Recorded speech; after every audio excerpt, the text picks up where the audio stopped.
আসসালামু আলাইকুম। আশা করি সবাই ভালো আছেন।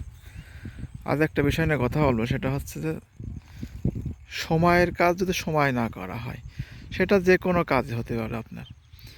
আপনার জীবনের প্রয়োজনে অথবা যে কোনো কিছুতে যদি আপনি সময়ের কাজ সময় না করেন, সেটা যে আপনার জন্য কোনো লাভ বা লাভ বয়ে আনবে না, সেটাই একটা উদাহরণ আরকি। আমার সামনে যেটা দেখছেন সেটা ধানের ক্ষেত। এটা আমার নিজেরই জমি।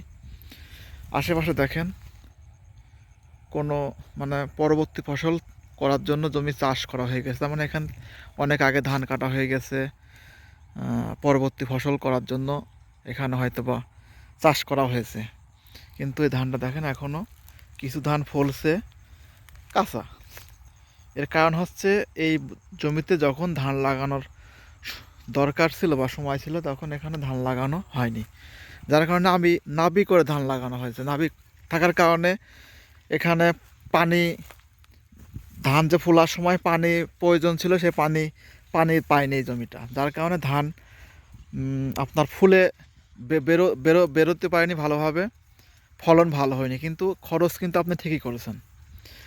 খরচ এখানে মানে ঠিক আগের মতোই, আগে চাষ করলো যে খরচ, এখন চাষ করলে সেম খরচই হয়েছে। কিন্তু আপনি সেই আগে আগাম চাষ করলে যে ফসলটা পেতেন, এখন সেটা পাবেন না।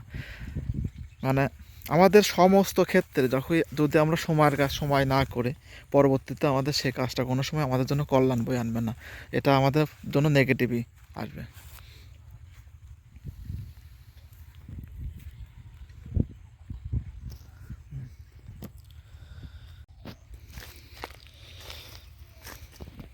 ফসল ধান চিটা, ফলন ভালো না, চিটা। পানি না থাকার কারণে ধান ফলেছে কিন্তু চিটা হয়ে গেছে।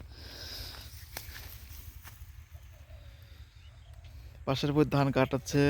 এখানে দেখেন পেঁয়াজ লাগানোর জন্য জমি চাষ করা হয়ে গেছে। ওই একটা জমি, ওখানেও ধান নাবি করে লাগানোর কারণে এখনও ফলেনি, কাঁচাই আছে, কাটা হয়নি। এটা আমাদেরও সেম। কিছু কিছু পেকে গেছে, কিছু এখনও ফুলিনি, মিশ্র আর কি।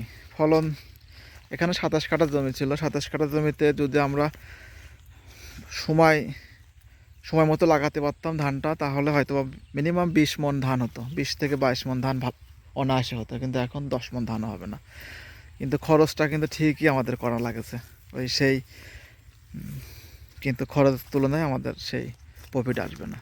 সেজন্য চাষটা যদি আপনি এখন পরিকল্পনা মাফিক বা মানে নিয়মতান্ত্রিকভাবে না করেন, তাহলে আপনি চাষ করে টিকে থাকতে পারবেন না। চাষ করে আপনি লাভজনক, চাষ যে আপনার লাভ, সেটা আপনি প্রমাণ করতে পারবেন না। ধন্যবাদ সবাইকে, ভালো থাকবেন।